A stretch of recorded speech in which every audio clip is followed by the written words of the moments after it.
অশান্ত বাংলাদেশ এই ইস্যুতেই বিদেশ মন্ত্রণালয় দ্বারা হয়েছে যে হাসিনার দেওয়া যে অডিও বার্তা সেগুলো অবলম্বনে বন্ধ করুন ভারত সরকার, এর থেকেই উত্তেজনা ছড়াচ্ছে। কেন বন্ধ করবে?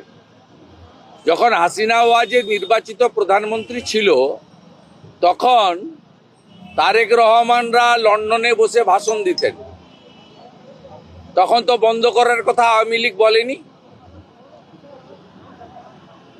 এই মৌলবাদী শক্তিরা পাকিস্তানের দোসর।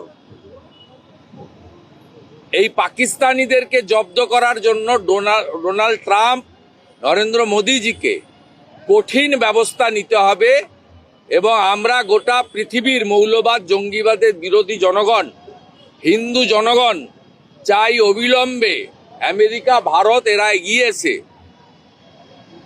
বাংলাদেশে প্রয়োজন হলে শক্তি প্রদর্শন করুক, নইলে বাংলাদেশে যেভাবে মৌলবাদী শক্তির হাতে চলে গেছে আগামী দিনে নেপাল, ভুটান, মায়ানমার, চীন, ভারত যারা বাংলাদেশের পাশাপাশি আছে, পাকিস্তান ছাড়া প্রত্যেকের ক্ষেত্রেই এটা একটা বড় থ্রেট।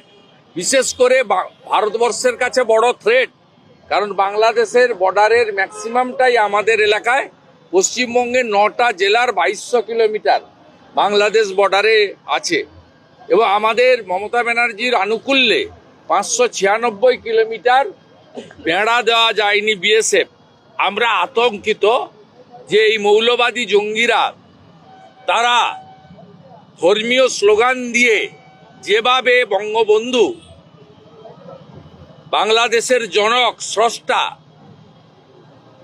জাতির বাংলাদেশের রাষ্ট্রপিতা মুজিবুর রহমানের বাড়িকে নৃশংসভাবে ধ্বংসস্তূপে পরিণত করেছে, আমরা পশ্চিমবঙ্গের ভারতীয়রা আতঙ্কিত যে খোলা বেড়া দিয়ে এরা ঢুকে আমাদের এখানেও যে কোনো সময় এরা বিস্ফোরণ ঘটিয়ে